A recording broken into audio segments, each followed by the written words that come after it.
Hello, everyone, and welcome to the latest edition of the 411 Ground and Pound MMA podcast.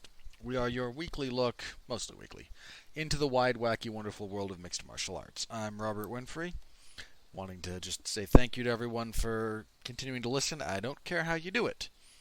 Google Play, Apple Podcasts, YouTube, the 411 Mania website, Stitcher, Pandora, I think we're on Pandora, iHeartRadio, I don't know. Any podcasting platform you guys want, that's where we are. Very, very grateful for your continued support. Always appreciated. Alright, I'm going to be flying solo today, so this should be a relatively short podcast. Pretty big news item, but just the one, so let's go ahead and jump into that, I suppose. No reason to beat around the bush too much. The UFC earlier this week came out and officially canceled UFC 249. This comes on the heels of the UFC earlier in the week kind of saying, hey, I think I talked a little bit about this last week.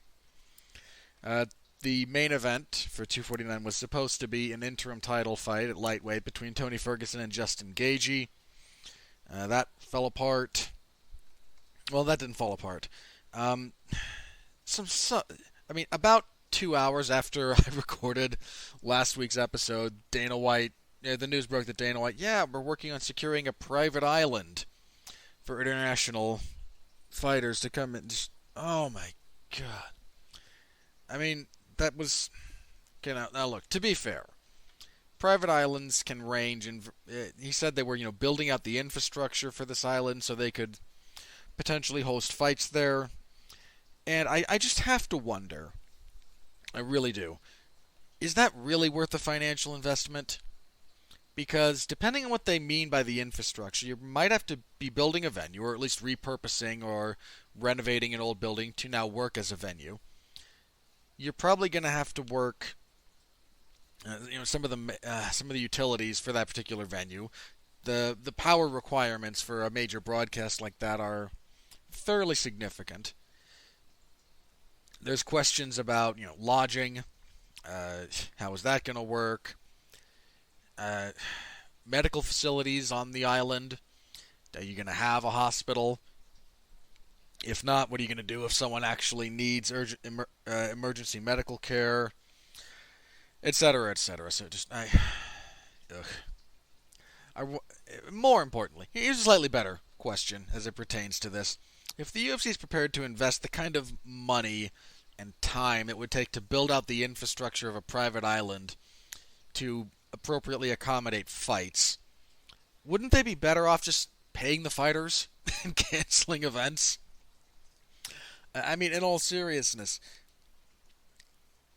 you're paying fighters probably close to... I've seen the numbers. Like, I think the UFC, when kind of pressed about how much of their revenue goes to fighters, they say around 20%, but they include things like USADA as part of fighter compensation, which is a giant joke, by the way. So it's closer to 17%-ish. So 70% of total revenue in the UFC is going to the actual fighters. But they're going to spend however many millions upon millions of dollars it takes to support building out an infrastructure necessary to host fights on a private island. I mean, I don't know. I don't even know what to say anymore about this. Like, fighters, you're getting screwed. You know you're getting screwed. You have to know you're getting screwed. And the reality is there's only one way to, top to bottom, actually deal with the problem. And you all know what it is. But for whatever reason, nobody's willing to look at it. And just briefly, to anyone... I know there's some people like, if you unionize, then everyone makes the same. No, they don't. Every NFL... The NFL has a Players Association. The NBA has a Players Association. Do you think that LeBron James makes as much as a generic first-year guy in the NBA? Pick whatever superstar you want in the NFL. people make more than other people. There's still more than enough room to appropriately incentivize performance. It just benefits everyone. And I don't want to get too deep into politics. And if not all fighters would necessarily qualify, I mean, I don't think boxers have any kind of association, but the entire landscape of boxing is vastly different from MMA. The UFC has structured itself like the NFL, like any other major sporting league. Because they have done that, I'm of the opinion that it has made a few things inevitable, such as fighters being employees rather than independent contractors, and fighters as organizing and, I mean, by necessity, somewhat being entitled to more than they're getting. They are radically underpaid. That's just kind of the way things are right now. Anyway, finally came down a little bit earlier in the week. UFC 249 is canceled, and every future event for the UFC right now is currently postponed. This on the back of a couple of things. First of all, there was an article in the New York Times, and I think there was another one in the Wall Street Journal, that were critical of the UFC's decision to continue forward with events given the state of the global pandemic. And somewhat in light of that, there was a statement put out by Senator Dianne Feinstein, one of the California senators, that was seriously critical of this move by the UFC. And when Dana said that he was contacted by the the higher ups at ESPN and Disney, that's because the California governor, Gavin Newsom, apparently reached out to Disney and expressed concern about the events continuing to go forward. That also somewhat in the wake of the location for UFC 249 finally being confirmed as potentially the casino in Tachi Palace, which is on Native American ground. Look, I will almost certainly never say anything nice politically about Senator Feinstein or Governor Newsom. I disagree with them politically on just about everything. It doesn't mean they're wrong in this particular instance, and I don't think they are. I said a couple of weeks ago and last week this probably shouldn't happen. Now it's not, and the response has been a really bizarrely fascinating one to look at. A lot of managers and a lot of people like that have been very critical of the media, specifically the MMA media, and threatening to cut off, fighter interviews and radically restructure who they're going to give access to. And fighters, for the record, if on the off chance any fighters are listening to this, if your agent is in the midst of defending the UFC rather than advocating for your best interests overall right now, you need a new agent. It's just pathetic that so many agents and power brokers in the space are sucking up to the UFC and towing the party line when, by necessity, their job is not to represent the UFC. Their job is to represent their fighters. And I don't know, maybe you could cobble together some kind of argument about representing the fighters' best interests by supporting the UFC and continuing to be in good standing with them, but I'm sorry, I don't buy that. I just don't. This is just another example of profound institutional corruption that goes on in this sport. It's sad. But at least to people that are kind of up to their necks in the crap storm that is MMA, on a professional level, again, I can kind of see how they get to where they get there. I think it's pathetic. Well, vaguely pathetic, if not outright pathetic. But I understand it. There's real-time reality incentives and structures and real-time penalties for them, depending on how they conduct themselves. And I don't like it. I don't think any fighters should like it, but I'm not going to pretend that I don't understand it. The backlash from the fan base, to me, is the most bizarre thing. There's so many people that came out of the woodwork defending Dana White, and I thought those people were gone. I'd hoped those people were gone. some of this is going to have to get into how long I've been in and kind of around the sport, right? I don't say this to brag. Plenty of people have been around the sport longer than I have. But I can very distinctly recall the times when people and the fan base just would crawl on their knees through broken glass and hot coals in defense of Dana White doing something stupid. Now, to be fair, Dana White's done a lot of things correctly. I'm not here just to throw the man under the bus. But this is not really about Dana necessarily. This is about the reaction. And I just remember every freaking week Dana would say something stupid, and there'd be a giant contingent of people that would come out and defend him. Or he'd say something, if not stupid, controversial. Again, let's take the outright idiocy out of it, though don't get me wrong. There was a vocal contingent of people that supported him when he said things that were just out and out stupid. But anything controversial, they would come down on his side. Dana's cult of personality is a real thing. It had kind of faded from the consciousness for a while due to either Dana dialing himself back or that particular generation of fans maybe falling away from the sport, or chunks of them. And then they just kind of came out in force after this, and I'm just... I didn't like those people. I didn't like them initially. I still don't like them now. There was another group there's that group that's just been Dana can do no wrong. There's a bunch of people also that don't seem to really understand the function of media as a general rule. There are people out there claiming that the MMA media is supposed to be nothing but a PR wing of the UFC, which is utter crap. That is not the job description of media. It's how the UFC has treated MMA media for a really long time. And personally, I don't even really know how to describe this.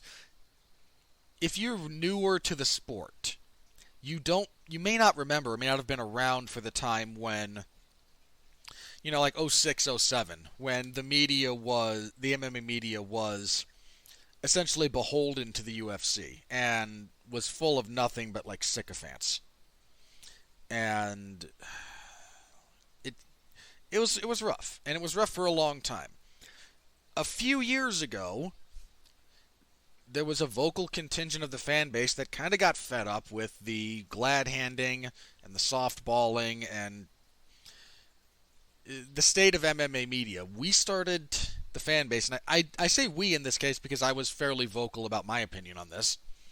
I didn't want them to be a PR wing of the UFC. That's how the UFC saw them. That's how a lot of them behaved. I'm not gonna pull my punches here. Not all of them, but there were a lot of them that behaved that way. And a lot of us got sick of it, and we made noise about it, and thankfully things changed. Chunks of the MMA media became more media. And we finally have a situation here where the job of media, which is to ask questions and to report the truth, led to what I think is the correct outcome, and this giant fan backlash now has swelled up against them. And it's ridiculous. The media didn't cancel this event.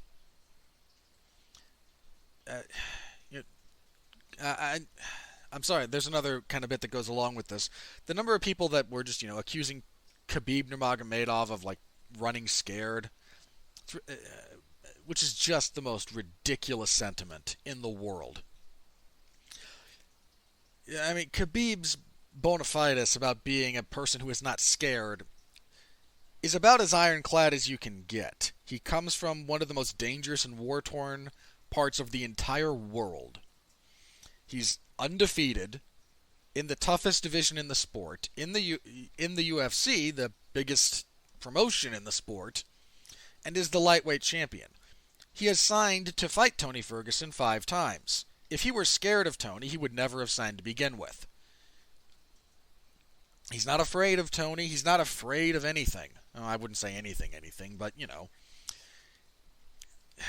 if that man's resume does not essentially inure him from criticism about his, level of bravery, if that's what we want to call it, then no one's is. Then anyone who does not immediately conform to your conception of reality and what benefits you at that particular point in time is just subject to whatever random criticism you want to throw at them. Which is, again, not a very useful way to go through life. He's not afraid. He's just not. He just wasn't going to fight in those conditions. I don't blame him. Rose Namajunas pulled out of this event. She was supposed to be in the co-main event. Turns out a couple of her... She announced she pulled out, and there was a significant amount of blowback. And... I mean, eventually it came out that a couple of her family members have passed due to COVID-19, which is absolutely terrible. And to whatever extent my condolences are worth anything, she and her family have them. But I mean, really, even if it wasn't some personal tragedy like that caused her to pull out, if she just said, "No, I don't feel comfortable fighting under these conditions," everybody else should shut up. No reason for that to have gotten, for her to receive blowback on that. Absolutely none. But she got it because she did not conform to what a chunk of the fan base wanted, I guess. I don't know. It was ridiculous. It was absurd for her to receive any kind of pushback on that at all.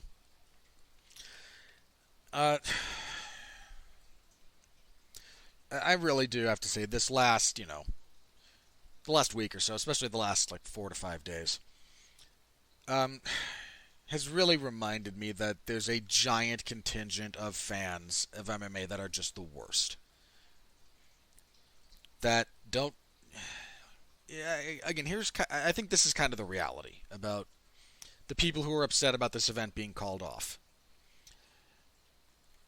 They don't care about fighter safety. And let me be very clear about this. When I say fighter safety, I mean anyone now who is complaining about this event being called off, who is throwing shade at Mario Yamasaki for a late stoppage, you're a blithering hypocrite. That's all you are. If you care about fighter safety, to the extent that it is possible to do what they do safely, that's what we should all want. We don't want to see late stoppages. We don't want to see people significantly injured or impaired or, God forbid, killed. We want them to compete under the safest possible circumstances. At least that's the rational way to go about this.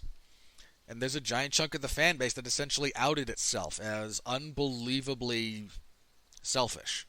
Not just a little selfish, unbelievably selfish. It's one thing to not really care about a fighter's safety or well-being. These people voluntarily get into a cage and fist fight for money and are trying to inflict severe, potentially life-altering physical trauma on another human being. And I've made my peace with this. So it's one thing to say I don't care about their safety. Well, first of all, you kind of should. Because there are conditions by which fighting, or, cage fighting, any sort of combat sport, becomes unethical at a bare minimum. I mean, how do I say this? We're not dealing with the gladiatorial days in Rome where people were fighting nearly to the death, or something roughly approximating it in some cases.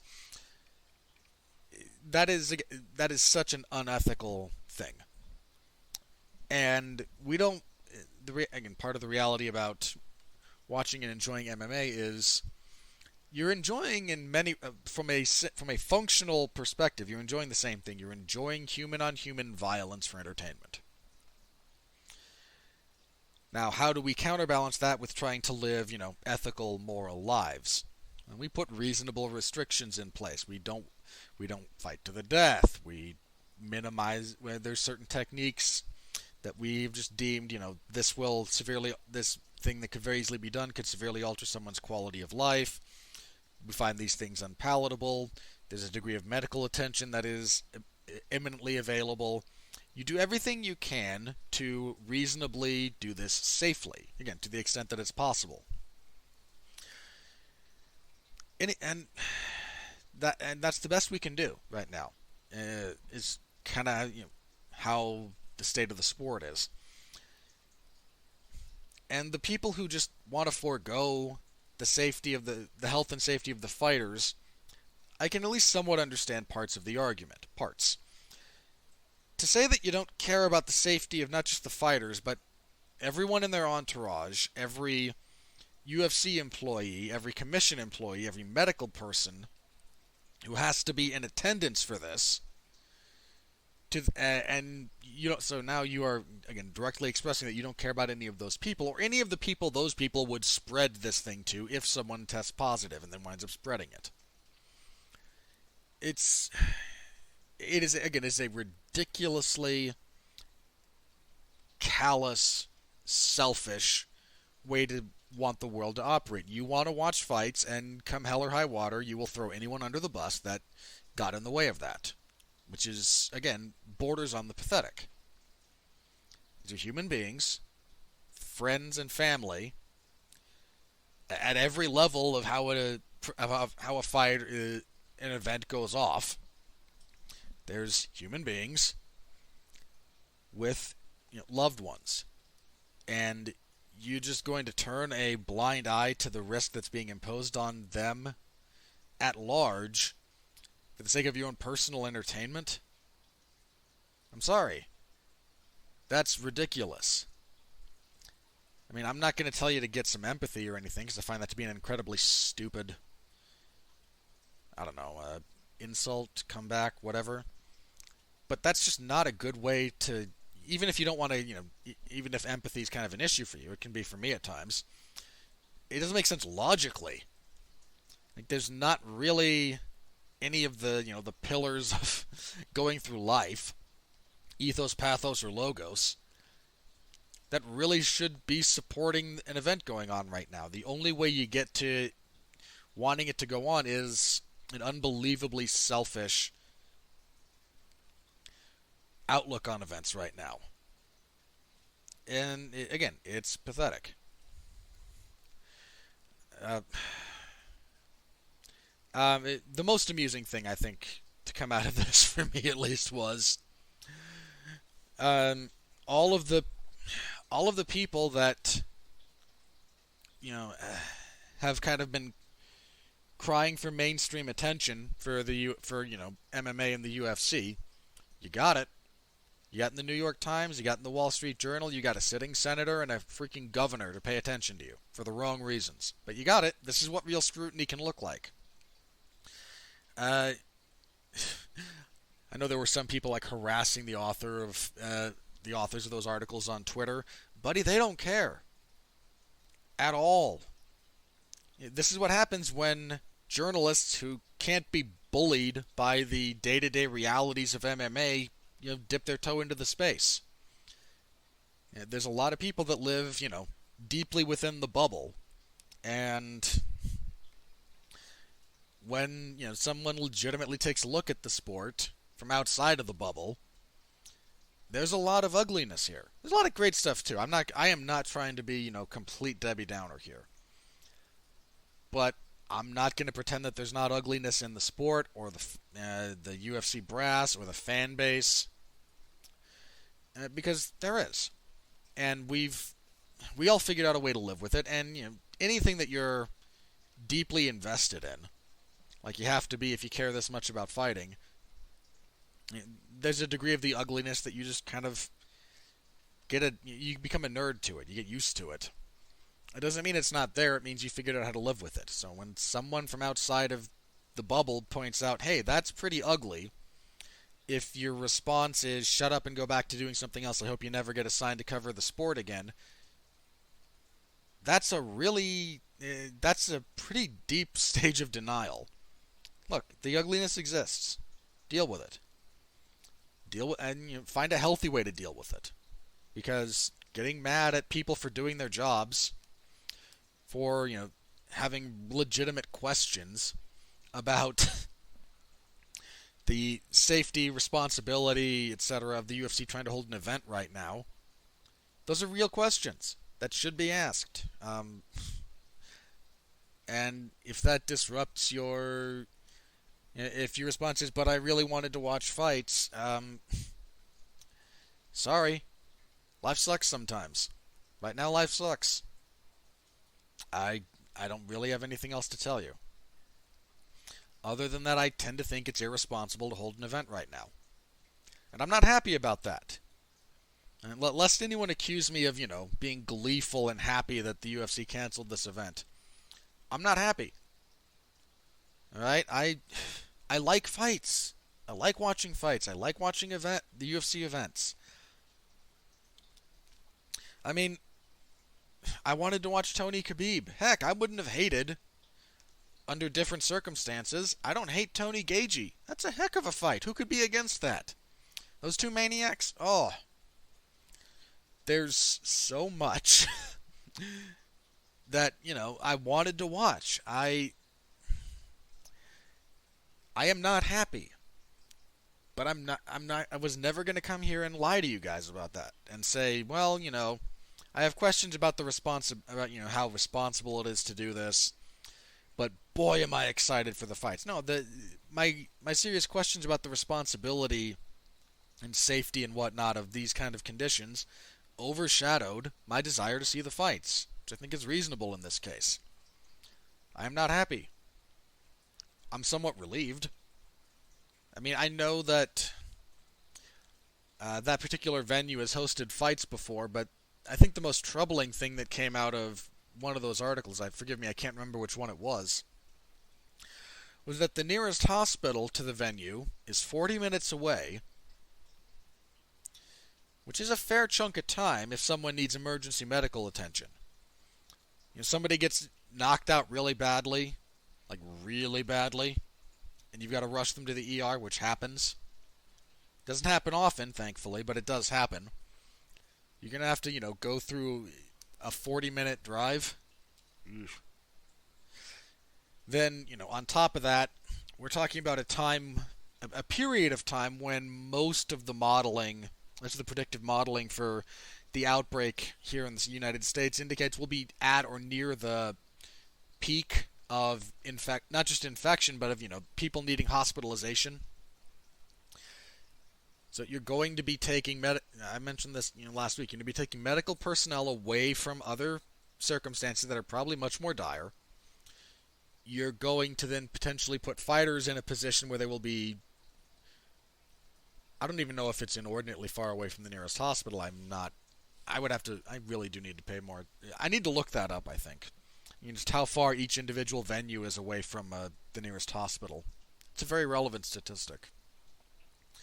But you've got 40 minutes away, if you're assuming there's nothing terrible with traffic or whatnot, to then potentially go into a hospital that is very likely swamped with COVID cases or people in that kind of medical distress. It was just such a bad idea. And I'm going to steal Luke Thomas's line because I think it's probably the most accurate way to describe this. I'm not happy. I am relieved. I mean, this is not it is the responsible thing to do. I'm not going to pretend to be happy though, because I do want to see fights. I do miss them. It sucks. It really does. But it sucks a little bit less than the alternative. And that means we get to live with it. So that's the state of UFC 249. It is done. I really hope the UFC paid all the fighters. I know, and again, every event after that is postponed right now until further notice, which... so at the moment they've listed that through everything that they have currently announced, which goes through August 15th. Everything is currently postponed. So again, that would be 249, which next week or so will be canceled. The Smith versus Teixeira card, Hermanson Weidman, UFC 250, which lost half of its main event this last week. Because there was supposed to be, Henry Cejudo and Jose Aldo.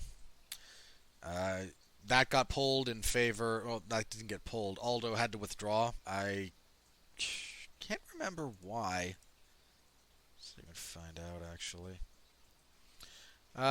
Okay, Oh, okay, I see what it was. Um, when countries started shutting down, the UFC was going to move UFC 250 to either Fight Island or somewhere in the United States, and Aldo couldn't get his visa done in time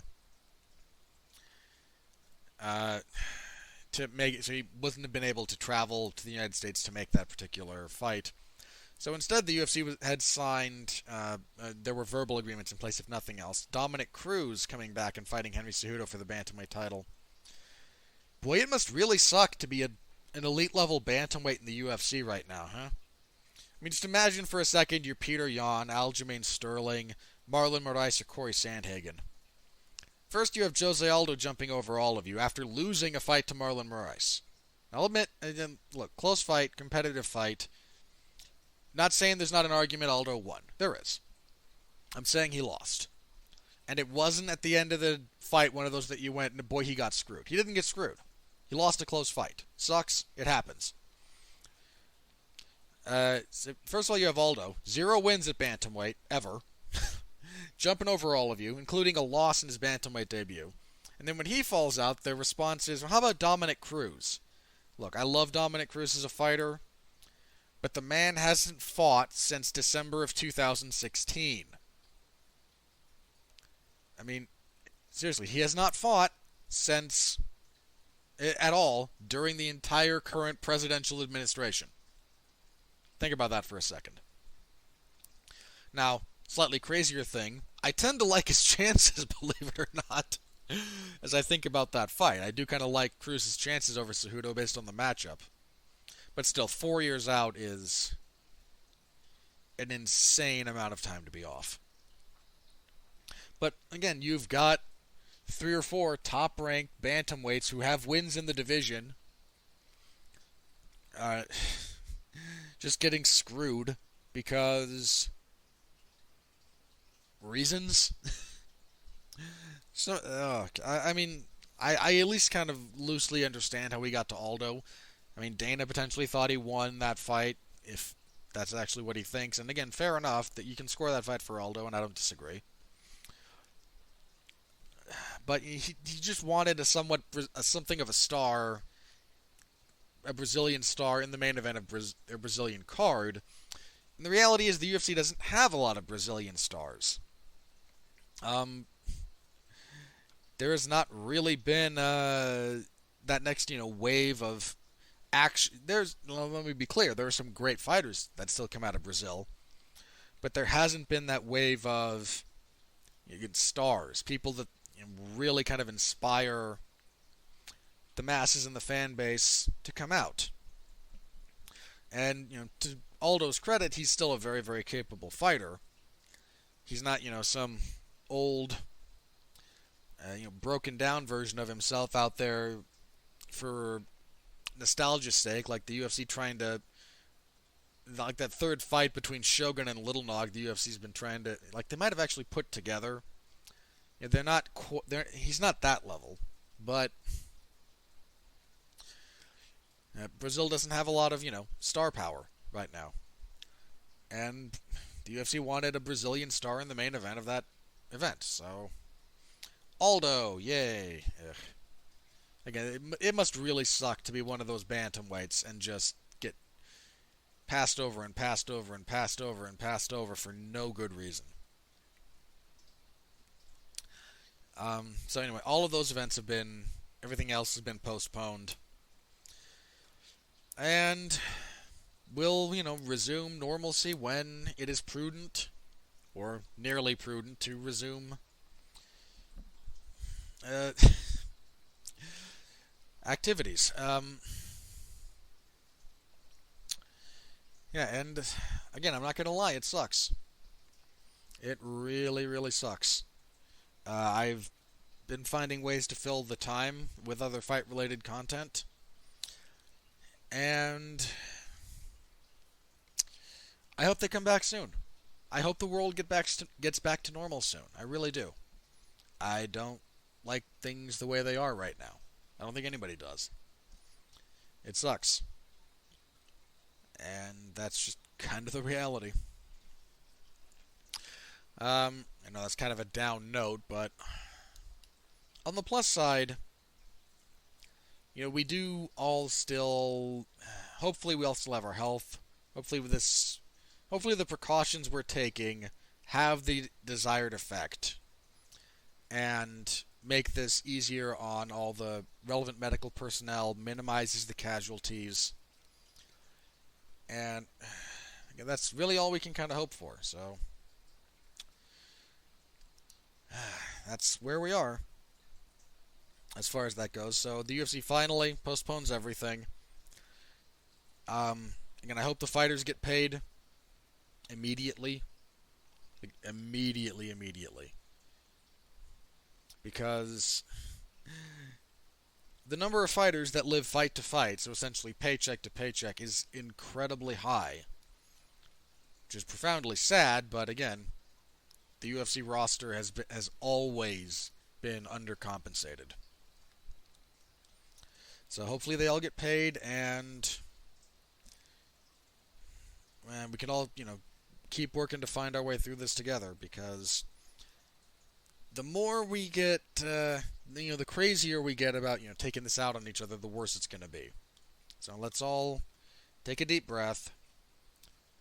It sucks, but the UFC postponing events is not the end of the world, guys. It's not. It's not even a symptom of the end of the world. It's a symptom of the world not operating normally. The world's not operating normally right now. It should resume normal function.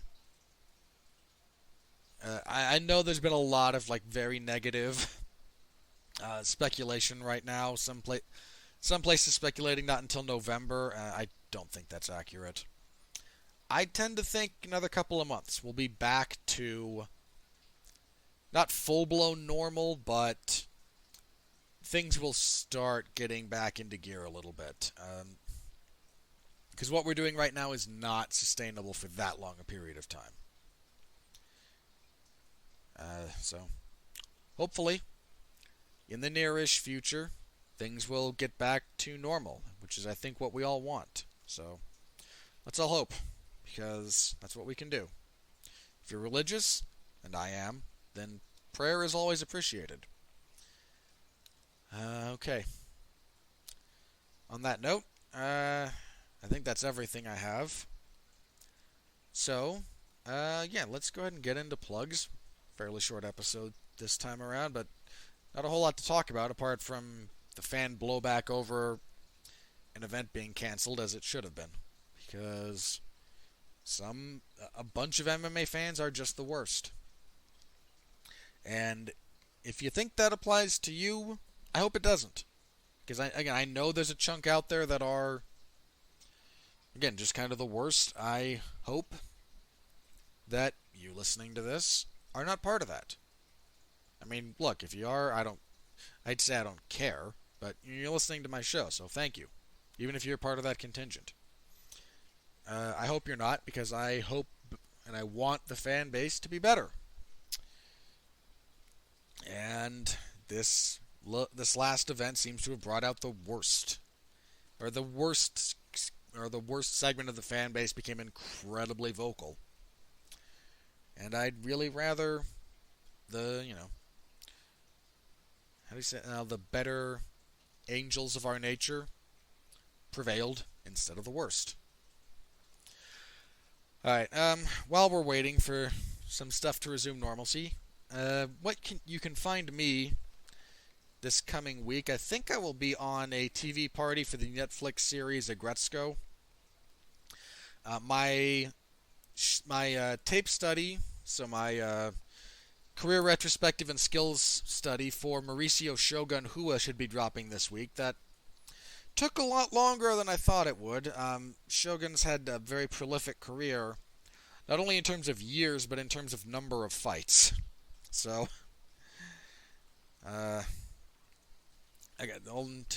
took a while to get through, but I'm kind of to the point where, alright, I remember enough of the more recent fights. I have a clear enough memory of that if I want to talk about them, I can do so without having to rewatch them. So that should be dropping at some point this week, which I'm looking forward to doing. Should be fun. Again, to anyone that likes these things that I do, please let me know. I hate to be, begging for some kind of interaction, but at the moment I'm doing these, again, to kind of to help keep myself busy, to help keep producing content for you, because I enjoy them. But I'd really like to know if you guys enjoy them. My one on Dominic Cruz came out a couple of weeks ago, and a handful of people, well, a couple that I know, listened to it and said they enjoyed it. So if you listened to that and enjoyed it, thank you very much. If you listened to it and thought it sucked, please let me know how I could improve it. I appreciate constructive criticism. I really do. Always trying to make this better. So look forward to that. And yeah, if something else crazy happens in the world of MMA, we'll be back next week. If nothing crazy happens, we might take the week off. We'll see. So hope you're all staying safe out there. And I hope you will please, please, please continue to be well, be safe, and behave.